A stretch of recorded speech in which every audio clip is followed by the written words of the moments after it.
Hey guys, welcome back to another episode of the Self Confidence Project. It is me, Kimberly. I am a dating and relationship coach for men. And in today's podcast video, I am going to tell you guys how you can have the best sex of your life after 40 or after a divorce. Now, this is a guide for men that have come out of a serious or long term relationship. Okay. Now, when it comes to re entering the world of dating and intimacy, especially after a long-term partnership, it's daunting. It's wild. It's wacky. It's new. It's going to be riddled with anxiety and worry and comparison because the modern world pushes all of that in your face. It's really hard to avoid it unless you live under a rock. And in that case, you're not having any sex at all. So you're not even worried about it, right? So, what I really want to share with you guys is a few things that you want to keep in mind so that you can have better intimacy, better connection in your next relationship. Now, why do I talk about this? Well, it is pretty common that when men get divorced and are dating again, that their prior relationship lacked a lot of physical intimacy towards the end. Why? Because if they had a lot of great physical intimacy, you probably were feeling really emotionally connected. And if you had all that, you probably weren't getting divorced in the first place. So the truth is, when a relationship ends, there's probably a few years, if not longer, where you weren't connected, where you were in fact very disconnected from a partner and probably very disconnected emotionally and physically. So when you're out there dating and looking for your new partner, you're probably thinking, how can I have a really beautiful, mutually respectful relationship, but also how can I have more connection and more intimacy? Well, I want to share some ideas with you guys today to help redefine sexual confidence, why finding the right partner is going to be really great to having good intimacy, how sex actually starts before and after the bedroom, and also understanding maybe what was lacking before and how you can communicate now to get it. So that's what I'm going to be talking about in today's video. You're going to want to stay tuned for all of this. And of course, I want to hear your thoughts and comments along the way. Now, if you're new to this channel, subscribe, give me some love, give me some likes. I create this stuff just for you guys. So please share it around with anyone that can benefit from this content. And I appreciate all the love and support that you guys have given me that has helped me grow this channel to where it is today. Now, just a quick little reminder disclaimer. If you are dating again after divorce, a separation, a long-term split, it's feeling crazy, it's feeling wild, it's feeling wacky. You're, bumping up against the wall. You're not quite sure how to navigate online, offline dating in today's modern dating landscape. And you're just, kind of spaghetti at the wall tactic, throwing stuff up there and it's not quite sticking or working out. Then I really do invite you to book a dating strategy call with me. See if coaching is a right fit for you so that you can get unstuck, meet great women, meet a great woman, and go on to have your best, most rewarding relationship yet. And we're going to talk about how the physical intimacy of that can be more mind blowing and rewarding and exciting for you guys. So, the first thing you want to understand is redefining confidence when it comes to physicality. Now, this is not just about performance, it's about presence. Now, if you're dating again after a divorce, then truth is you bring life experience, probably and hopefully some emotional maturity and some self-awareness to the table.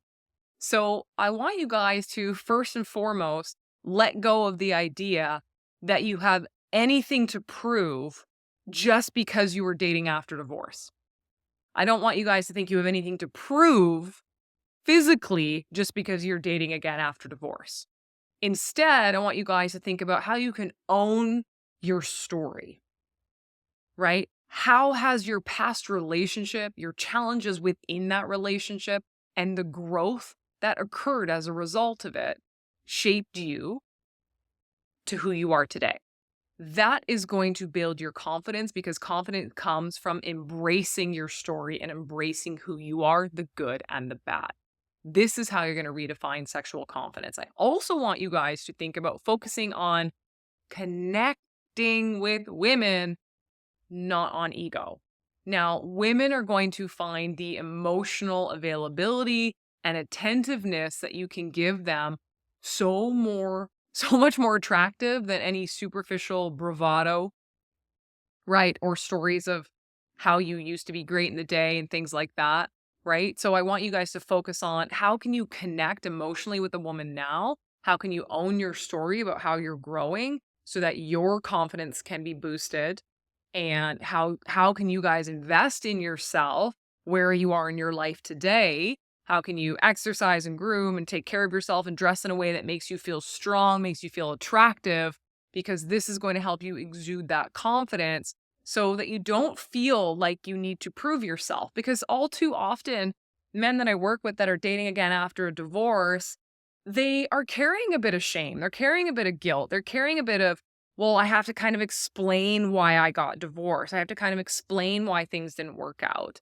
And what happens is we get a little anxious. We start oversharing a little bit, and that can be quite off putting. So instead, I want you guys to own your story, focus on connection over ego, and do what you need to invest in yourself because you probably have more time to do that now that you are single. Now, I also want to talk about why it's so crucial, guys, that you find the right partner because this is key to great intimacy. Let's be honest, being with the wrong woman is not going to help your intimacy. It's not going to help your confidence because either a good partner brings out the best in us or a bad partner can bring out the worst in us. And we know that a good relationship will add years to your life and a bad one is going to steal years from your life, right? So finding the right partner is going to be so instrumental and key to having great intimacy because it thrives when you're with someone who really aligns to your values, to your desires, to your emotional needs.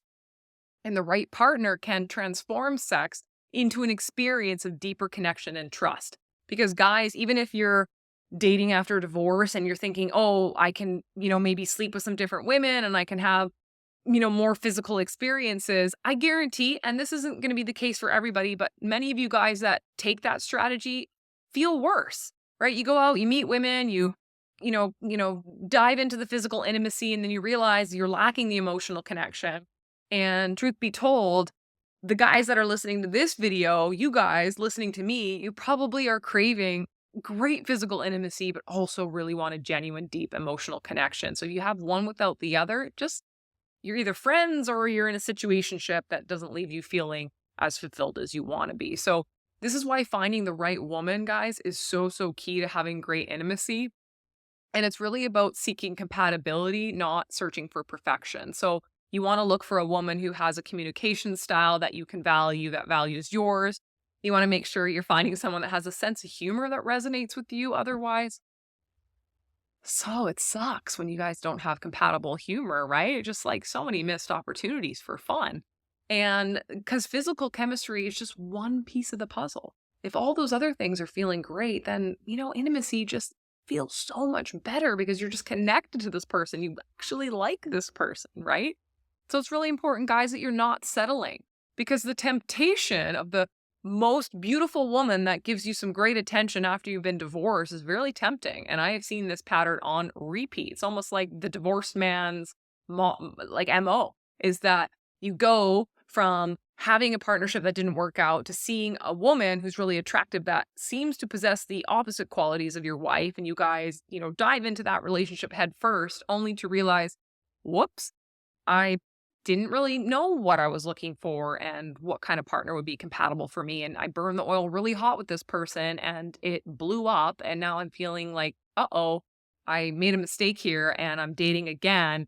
And now I'm divorced and I've just been broken up with or broke up with somebody because the wrong partner is going to lead you guys to repeating your darn old patterns. So please take the time to find someone who makes you feel seen and valued, not just in bed, but in your whole life, because great intimacy is going to start with emotional alignment, guys, which lays the foundation for passionate, fulfilling time in the bedroom. Now, how does, intimacy or great intimacy start before and after the bedroom? Well, you guys know this one, right? You guys know that the best intimacy is not confined to the time you spend just rolling around in the sheets, that it starts long before and it continues for a while after, right? So when you are with a partner, you want to understand how can you build anticipation? How can you become a little more flirtatious? How can you do thoughtful gestures that are going to create the elements of desire that women really crave. Now, I have other videos on this stuff, right? When it talks to flirting and intimacy and emotional connection, there's lots of other content where I talk about this. So, guys, understand that anticipation is one of the precursors to female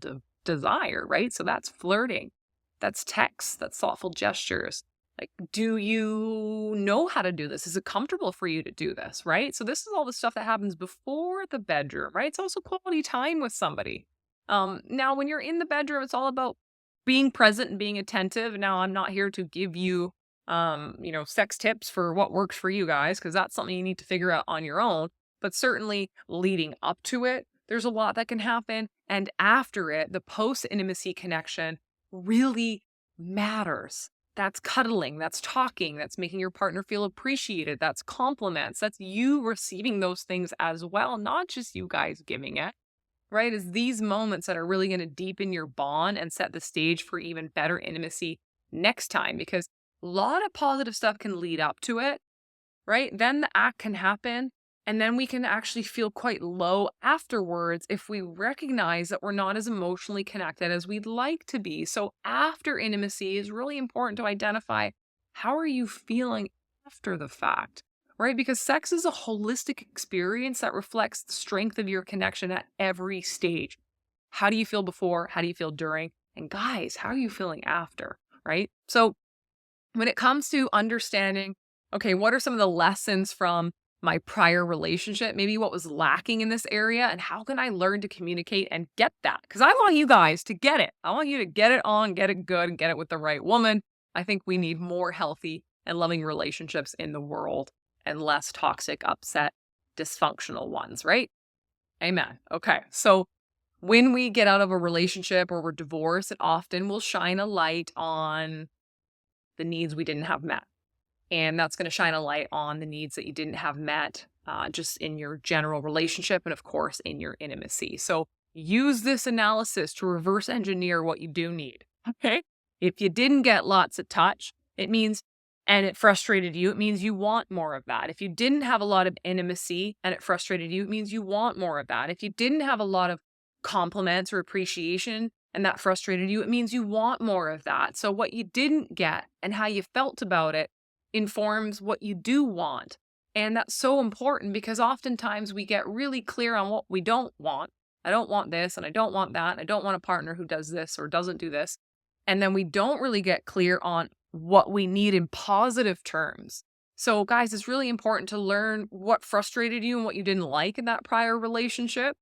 And then the opposite of that is what you're needing. Now, how do you actually communicate that, right? Now, I should do another video on just communication on its own because it takes quite a bit of time to dive into different communication styles and give you guys lots of examples. But when you meet somebody new, you really want to be clear about discussing your needs openly. Now, not on a date number one, right? But over time, as you're building a connection, you want to use I statements to say like, I've realized, this is stories of growth, by the way, which is really attractive for men. I've realized that I really value cuddling in a relationship. I realized that I really value verbal tenderness in a relationship. Or I realized I really value flirting in a relationship, or I realize I really value sexy pictures. I don't know. What have you realized that you really value? Maybe you really value watching a movie at night on the couch, but not at opposite ends of the couch. Maybe you just want like your partner to just put her hand on your leg. And if you want that, you desire that, that's great. You should just be able to communicate that to her because she won't be able to read your mind. So when you learn what you didn't have and how you felt about it, you can understand what you do want, and that's going to give you the best chance to actually communicate that to a new woman so that your needs get met, guys. Because if you're not telling her what you want, you're not going to get it, right? We cannot keep going into relationships thinking that our partners should be able to read our minds or know what we want or know what fills our cup up, or just because we did the Gary Chapman love languages quiz and I told her that I am physical affection, that she even knows what that means. She doesn't. You need to tell her. When we get into a good relationship, we co-create a loving partnership, which means we're working together. I'm telling you what I need and want. You're telling me what you need and want. I'm going to try and give it to you and you're going to try and give it to me. And now we're really happy and we're rolling around in the sheets and things are taking place in the way that you envision them. So clarity about your desires and the courage to express them, guys, will ensure you build more fulfilling relationships. Now, if you suck at this, if you're really bad at this, I'm happy to help you out. This is what I do with most of my clients all the time. This is a hard one to deal with. It's hard to figure all that out alone or just through watching a video. Now, why your failed relationship might be the best teacher for you is because despite relationships ending being very painful, they can be a real big, powerful catalyst for personal growth, guys. So instead of viewing the relationship or the end of it as a failure, you can actually see it as a stepping stone towards understanding yourself better and your own needs. And you can take lessons from the past. You can build resilience. And you guys have the freedom to rewrite your story here. So just because you had a relationship that didn't have intimacy or didn't work out, it does not mean that is your fate forever. Divorce is not the end. It is the beginning of something else in your life. And like many of my clients, it can be the start of a partnership that just blows their mind or a partnership that just makes them feel like, where has this been my whole life? Right. So, guys, I want you to understand that, dating again in today's modern landscape can feel a little wild and wacky. And getting physically intimate with somebody new after a long-term relationship has ended can actually be a really rewarding and transformative experience. As long as you're understanding how to redefine confidence, as long as you're understanding how to seek the right partner, guys, as long as you're focusing on connection before, during, and after intimacy, and you're learning about what you didn't get and what you need, there's a lot of lessons in this video for you guys to step up your confidence and really have what you are desiring. So please take your time to rediscover intimacy, passion, and joy so you can experience your best relationship and most deeply intimate relationship yet. Thanks, guys, for staying to the end here. Really appreciate all your love and support and look forward to bringing you another video next week. Ciao.